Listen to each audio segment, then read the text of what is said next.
First class at LAX airport isn't just about luxury. It's about belonging. When 78-year-old Margaret stood at the gate, clutching her ticket with trembling hands, she faced more than just a boarding pass check. She encountered the harsh reality of prejudice. But sometimes, heroes appear in unexpected forms. That December morning, a simple act of kindness from a Hollywood icon would transform more than just one woman's journey. Margaret never expected to hold a first-class ticket in her hands. After 43 years of teaching third grade at Lincoln Elementary in San Francisco's Chinatown, luxury hadn't been part of her vocabulary. Her world centered on discount grocery stores, carefully maintained garden tools, and the small apartment she'd called home since 1975. The ticket arrived 3 days ago, a surprise from her grandson James. He'd made it big in Silicon Valley, but Margaret still saw him as the little boy who struggled with multiplication tables at her kitchen table. "Grandma, you deserve this," his note read. "Dad would have wanted you to travel in style."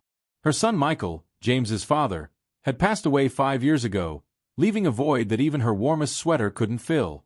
At first, Margaret tried to refuse the ticket.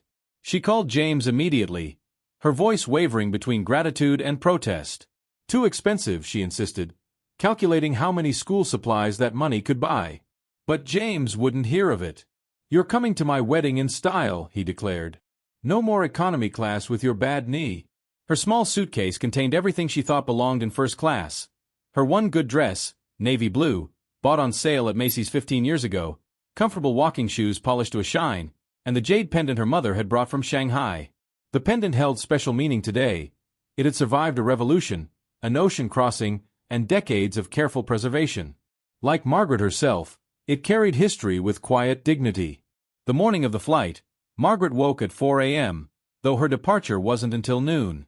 She triple-checked her documents, smoothed non-existent wrinkles from her clothes, and waited for the taxi she'd ordered the night before. Her neighbor Mrs. Rodriguez watched her leave, waving from her window as she did every morning when Margaret used to head to school. On the ride to LAX, Margaret remembered all the field trips she'd chaperoned, counting heads and clutching permission slips. She'd taught over 1,000 students during her career, many now parents themselves. They still stopped her in the street, grown adults calling out "Ms. Margaret," with the same enthusiasm they'd had as 8-year-olds.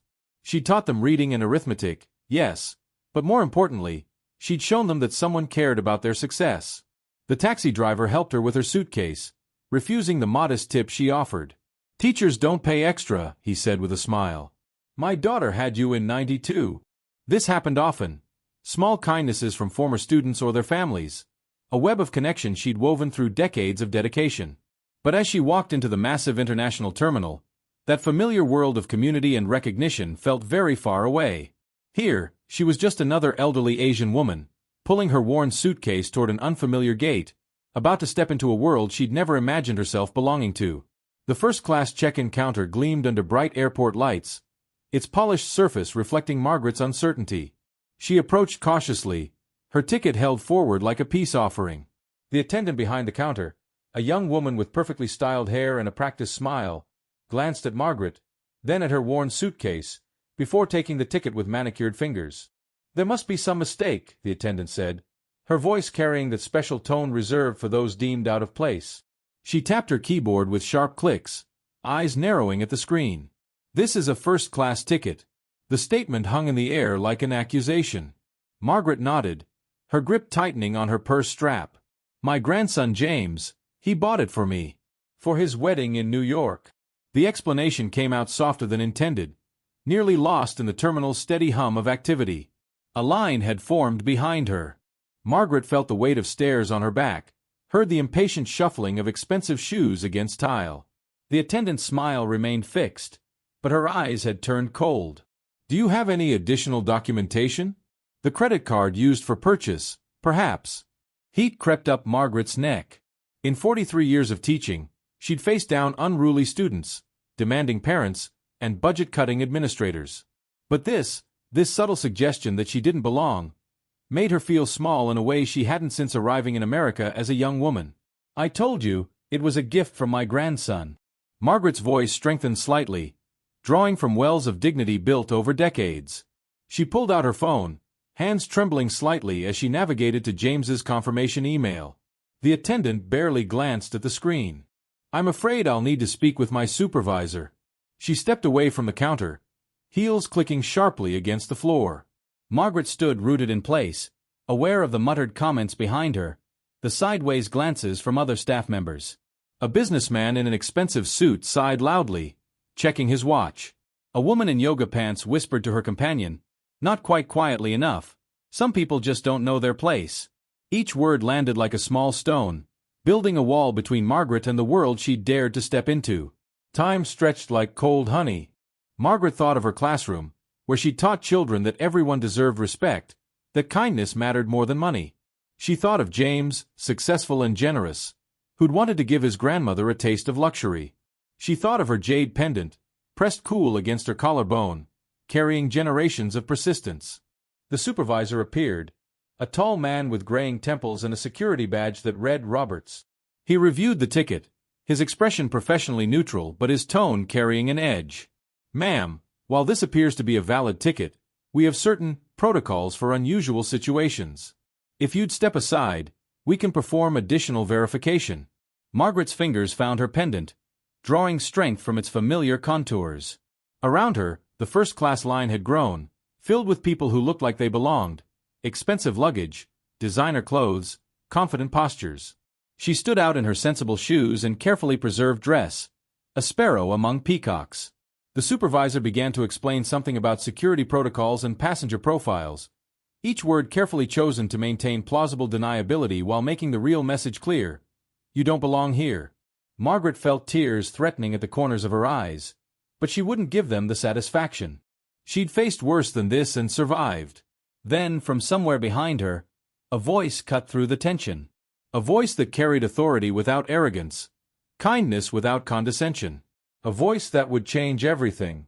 A hush fell over the first-class check-in area as KEANU Reeves stepped forward, his presence both commanding and gentle. He wore simple black jeans and a travel-worn jacket, his beard slightly unkempt and his hair falling loose around his face. Without fanfare or flourish, he positioned himself beside Margaret, close enough that his shoulder nearly touched hers. "She's with me," he said, his voice carrying the same warmth that had won over audiences for decades. The supervisor's expression shifted from professional dismissal to startled recognition, his mouth forming a small O of surprise. The attendant behind the counter straightened, her practiced smile transforming into something more genuine. KEANU placed his hand lightly on Margaret's shoulder. "I noticed you're wearing a jade pendant," he said, speaking to her as if they were the only people in the bustling terminal. "My grandmother had one just like it." His words, spoken with genuine interest rather than condescension, drew Margaret out of her shell of humiliation. The supervisor scrambled to recover his composure. "Mr. Reeves, we were just following standard procedures but KEANU raised his hand, the gesture gentle but firm. "Standard procedures shouldn't include making anyone feel unwelcome," he said. "This lady has a valid first-class ticket. That's all the belonging she needs." The crowd that had gathered began to shift uncomfortably, particularly those who had made dismissive comments earlier. Phones appeared in hands, but KEANU paid them no attention. His focus remained entirely on Margaret, who had finally found her voice again. "Thank you," she said softly, her teacher's instinct recognizing a teachable moment even in her own distress. "But you don't need to dash." KEANU shook his head, a small smile playing at the corners of his mouth. "I'm not doing anything special. Just pointing out what should have been obvious to everyone." The supervisor now moved with urgent efficiency, printing Margaret's boarding pass with mumbled apologies. The same attendant who had questioned her legitimacy now offered to escort her to the first-class lounge. But KEANU wasn't finished. He turned to address the gathered crowd, his voice carrying without raising it. "My friend here spent over 4 decades teaching children to be kind, to look past appearances," he said, having caught fragments of Margaret's earlier explanation. "Maybe we all need a reminder of those elementary school lessons." The words landed softly but carried weight, causing several onlookers to look away in shame. Margaret straightened her shoulders, 43 years of classroom authority returning to her bearing. She saw in KEANU not the movie star, but someone who understood what it meant to be judged by appearances, to carry humility as a choice rather than a burden. The supervisor attempted one final face-saving gesture. "We'll be sure to note your companion status in our system, Mr. Reeves." But KEANU shook his head. "No need. Margaret has her own ticket, bought with love by her grandson." That's worth more than any status I could provide. He picked up Margaret's suitcase before she could protest, nodding toward the security checkpoint. Shall we? The first-class cabin welcomed Margaret with soft lighting and the gentle hum of filtered air. She settled into her wide leather seat, still processing the events at the check-in counter. Keanu took the seat beside her, not because it was assigned to him, but because the elderly couple who had those seats insisted on switching when they heard what had happened at the gate. As the plane reached cruising altitude, Margaret found herself relaxing for the first time since arriving at LAX.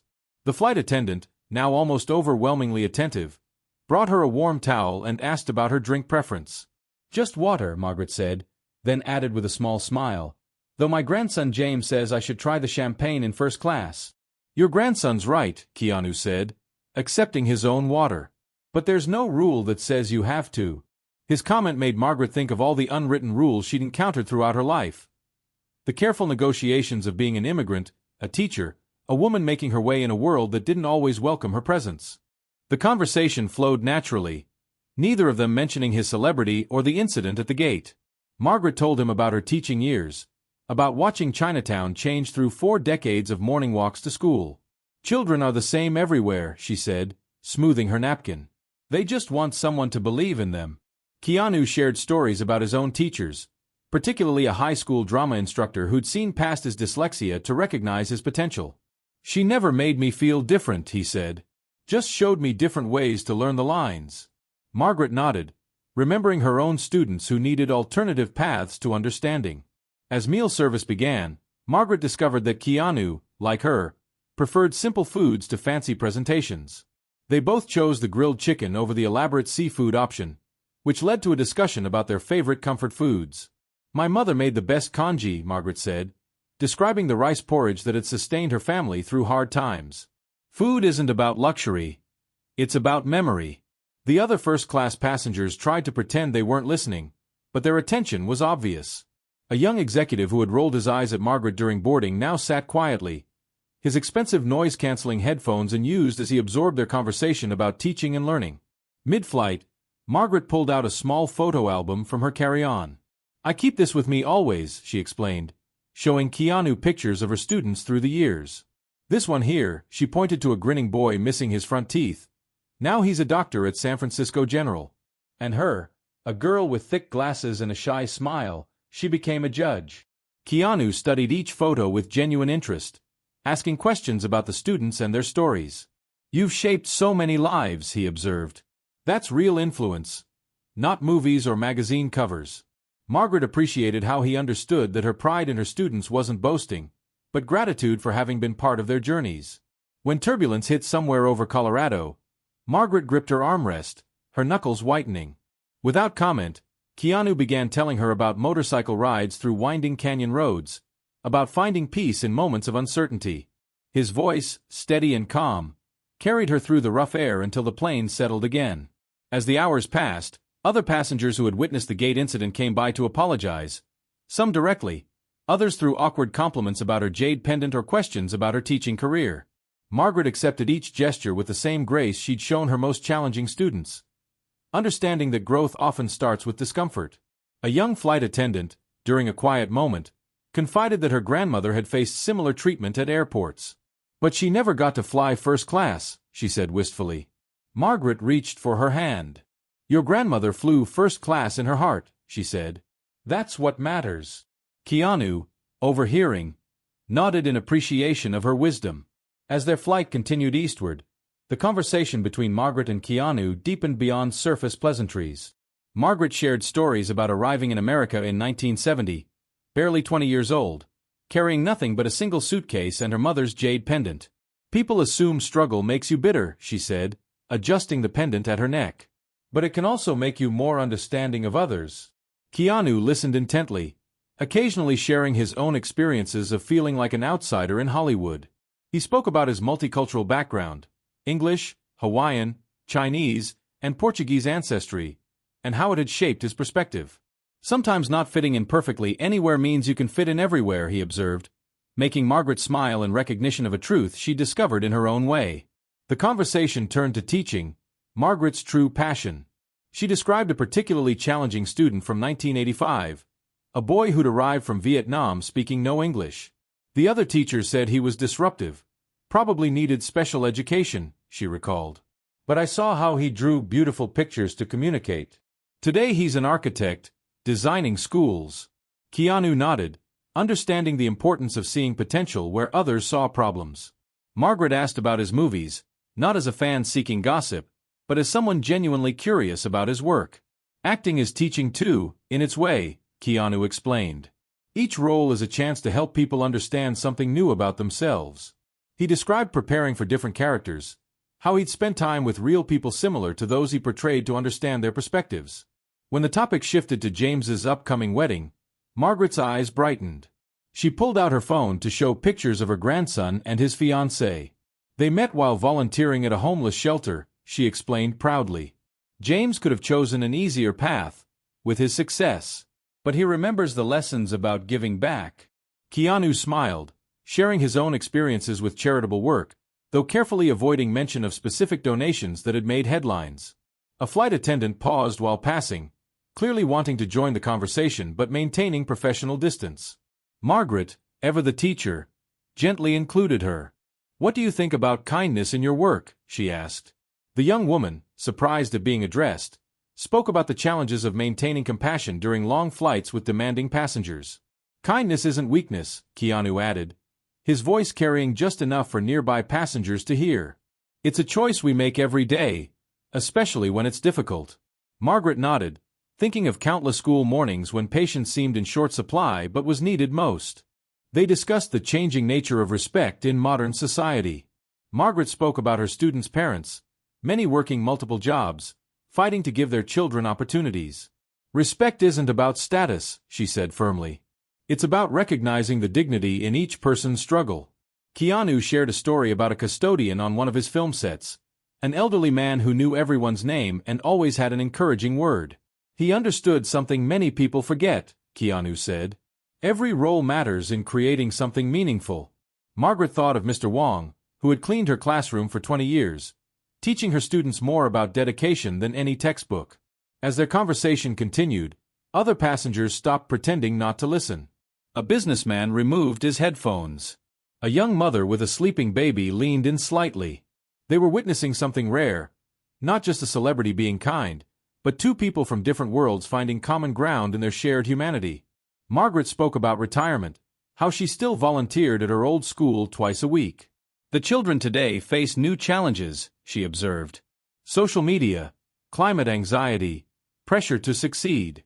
But they still need the same things we all do. To be seen, to be heard, to know they matter." Keanu talked about fame, its pressures and privileges, but mostly about how it had taught him the value of genuine connections. "Sometimes the most important moments are the quietest ones," he said, gesturing to their current conversation. "The ones where we really listen to each other." As the sun began to set outside their window, casting the cabin in soft golden light, Margaret shared one final story about a lesson she'd learned from her mother. "She told me success isn't about rising above others," she said, touching her pendant. "It's about lifting others as you rise." Keanu sat back, absorbing her words, recognizing in them the same philosophy that had guided his own quiet acts of kindness over the years. The plane touched down at JFK as evening settled over New York City, the skyline glittering against darkening skies. Margaret felt a lifetime away from the humiliation she'd experienced at LAX. As the aircraft taxied to the gate, passengers began gathering their belongings, but the usual rush to deplane was tempered by something different, a sense of having witnessed something special. James waited at the arrival gate, his face breaking into a worried smile when he spotted his grandmother. News of the incident had already reached him through social media. Several passengers had posted about Keanu's intervention, and the story had spread rapidly across platforms. Someone had captured a photo of the moment Keanu stood beside Margaret at check-in, her jade pendant catching the airport lights, his protective stance speaking volumes without words. When Margaret emerged from the jet bridge, James rushed forward to embrace her. Behind her walked Keanu, carrying her worn suitcase despite her protests. The arrival area had grown crowded, word of their flight had spread, and phones were raised to capture the moment. But Keanu smoothly positioned himself to shield Margaret from the attention, demonstrating the same protective instinct he'd shown at LAX. James, successful tech entrepreneur though he was, found himself stammering thanks to Keanu. But the actor shook his head, directing the gratitude toward Margaret instead. "Your grandmother taught me more about grace in one flight than I've learned in years of meditation," he said, the sincerity in his voice cutting through the terminal's chaos. Several of the first-class passengers who had witnessed the entire journey stopped to speak with Margaret before dispersing into the New York night. The young executive who had initially dismissed her pressed a business card into her hand. "My company funds educational initiatives," he said quietly. "We could use someone with your perspective on our advisory board." The flight attendant who had shared her own grandmother's story hugged Margaret goodbye, whispering thanks for helping her see her job differently. Even the supervisor from LAX had sent an email to the airline's customer service, leading to immediate policy reviews about passenger profiling and staff training. Media requests started pouring in almost immediately. Several morning shows wanted to interview Margaret about her experience. But Keanu, sensing her overwhelm, stepped in once more. He spoke quietly with his publicist, who had appeared seemingly from nowhere, ensuring that Margaret's privacy would be protected while the story's message about kindness and dignity could still spread. James watched this unfold with growing amazement, seeing his grandmother through new eyes. The woman who had raised him after his father's death, who had stretched a teacher's salary to put him through coding camps, who had never once complained about her own sacrifices, stood at the center of this storm with the same quiet dignity she'd always possessed. Before they parted ways, Keanu asked Margaret's permission to share her teaching stories with a screenwriter friend. "Not to make it about today," he clarified, "but about 40 years of changing lives in a classroom. Those are the stories we need right now." Margaret agreed, but only if any resulting project would benefit educational charities. As they prepared to leave the airport, Margaret turned to Keanu one last time. She reached up and straightened his collar with the same automatic gesture she'd used on countless students over the years. "You're a good teacher too," she said softly. "You just use a different classroom." Keanu bowed slightly, accepting the compliment with characteristic humility. The paparazzi gathered outside JFK caught photos of their farewell. The acclaimed actor and the retired teacher, an unlikely friendship forged at 35,000 feet. But they missed the real story. How simple acts of kindness could bridge any divide, and how dignity, freely given and received, could transform not just a flight, but all those who witnessed it. 3 months after that memorable flight, Margaret sat at her small kitchen table in San Francisco, reading letters from her former students. The story of her encounter with Keanu had sparked something unexpected, a movement in her old school district about dignity in education. Her inbox overflowed with messages from teachers, parents, and former students, each sharing their own stories of facing judgment and finding unexpected allies. The airline had transformed its training programs, using Margaret's experience as a case study in unconscious bias. The supervisor from LAX had personally visited her in San Francisco, not for publicity, but to understand how decades of subtle discrimination had shaped experiences like hers. They spent an afternoon discussing how small changes in approach could make aviation more welcoming for everyone. James's wedding had been beautiful, made more special by an unexpected gift. Keanu had sent a handwritten note with a donation to establish a scholarship fund at Lincoln Elementary in Margaret's name. The fund would help children from immigrant families pursue their dreams, carrying forward the legacy of a teacher who never stopped believing in potential. Margaret's jade pendant had become something of a symbol. Photos from that day at LAX continued circulating online, often accompanied by stories of other acts of kindness from strangers. Some of her former students started wearing jade pendants of their own, a quiet reminder to look past appearances and find common ground with others. The young executive who had offered her the advisory board position turned out to be sincere. Margaret now spent Tuesday afternoons reviewing educational grants, bringing 43 years of classroom wisdom to corporate boardrooms. She insisted that each meeting begin with a simple question: how will this help the children who need it most? One morning, while having tea with Mrs. Rodriguez, Margaret received a package. Inside was a bound collection of letters from every flight attendant on that transcontinental journey. They wrote about how witnessing her dignity had changed their approach to their work, about conversations with passengers who remembered that day, about small kindnesses that created ripples of their own. Margaret kept teaching in her way.